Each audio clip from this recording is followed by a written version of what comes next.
അദ്ധ്യായം 96. അൽ അലഖ്, മക്കയിൽ അവതരിച്ചത്. അലഖ് എന്ന പദത്തിന് ഗർഭാശയത്തിൽ അള്ളിപ്പിടിച്ചിരിക്കുന്നത് അഥവാ ഭ്രൂണം എന്നർത്ഥം.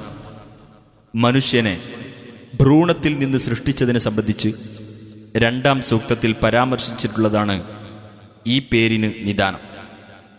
ബിസ്മില്ലാഹിർ റഹ്മാനിർ റഹീം. ഇഖ്റ ബിസ്മി റബ്ബികല്ലദീ ഖലഖ്. സൃഷ്ടിച്ചവനായ നിന്റെ രക്ഷിതാവിന്റെ നാമത്തിൽ വായിക്കുക. ഖലഖൽ ഇൻസാന മിൻ അലഖ്. മനുഷ്യനെ അവൻ ഭ്രൂണത്തിൽ നിന്ന് സൃഷ്ടിച്ചിരിക്കുന്നു. ഇഖ്റ വറബ്ബുകൽ അക്രം.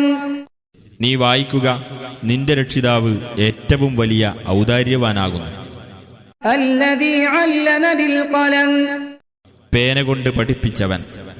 അല്ലമൽ ഇൻസാന മാ ലം യഅലം. മനുഷ്യന് അറിയാത്തത് അവൻ പഠിപ്പിച്ചിരിക്കുന്നു. കല്ലാ ഇന്നൽ ഇൻസാന ലയത്ഗാ. നിസ്സംശയം മനുഷ്യൻ ധിക്കാരിയായിത്തീരുന്നു. അർറആഹു ഇസ്തഗ്നാ. തന്നെ സ്വയം പര്യാപ്തനായി കണ്ടതിനാൽ. ഇന്ന ഇലാ റബ്ബിക റുജ്ആ.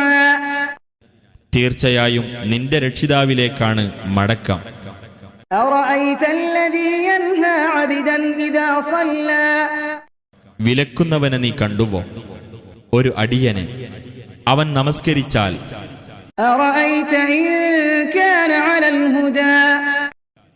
അദ്ദേഹം സന്മാർഗത്തിലാണെങ്കിൽ ആ വിലക്കുന്നവന്റെ അവസ്ഥ എന്തായിരിക്കുമെന്ന് നീ കണ്ടുവോ? ഔ അമറ ബിത്തഖ്വാ. അഥവാ അദ്ദേഹം സൂക്ഷ്മത കൈക്കൊള്ളാൻ കൽപ്പിച്ചിരിക്കുകയാണെങ്കിൽ. അറഅയ്ത ഇൻ കദ്ദബ വതവല്ലാ. ആ വിലക്കുന്നവൻ നിഷേധിച്ചു തള്ളുകയും തിരിഞ്ഞുകളയുകയും ചെയ്തിരിക്കുകയാണെങ്കിൽ അവന്റെ അവസ്ഥ എന്തായിരിക്കുമെന്ന് നീ കണ്ടുവോ? അലം യഅലം ബിഅന്നല്ലാഹ യറാ. അവൻ മനസ്സിലാക്കിയിട്ടില്ലേ അല്ലാഹു കാണുന്നുണ്ടെന്ന്? കല്ലാ ലഇൻ ലം യൻതഹി ലനസ്ഫഅൻ ബിന്നാസിയ. നിസ്സംശയം അവൻ വിരമിച്ചിട്ടില്ലെങ്കിൽ നാം ആ കുടുമ പിടിച്ചു വലിക്കുക തന്നെ ചെയ്യും. നാസിയതിൻ കാദിബതിൻ ഖാതിഅ. കള്ളം പറയുന്ന, പാപം ചെയ്യുന്ന കുടുമ. ഫൽയദ്ഉ നാദിയ. എന്നിട്ട് അവൻ അവന്റെ സഭയിലുള്ളവരെ വിളിച്ചുകൊള്ളട്ടെ. സനദ്ഉ സബാനിയ. നാം സബാനിയത്തിനെ അഥവാ ശിക്ഷ നടപ്പാക്കുന്ന മലക്കുകളെ വിളിച്ചുകൊള്ളാം. കല്ലാ ലാ തുതിഅഹു വസ്ജുദ് വഖ്തരിബ്. നിസ്സംശയം നീ അവനെ അനുസരിച്ചു പോകരുത്.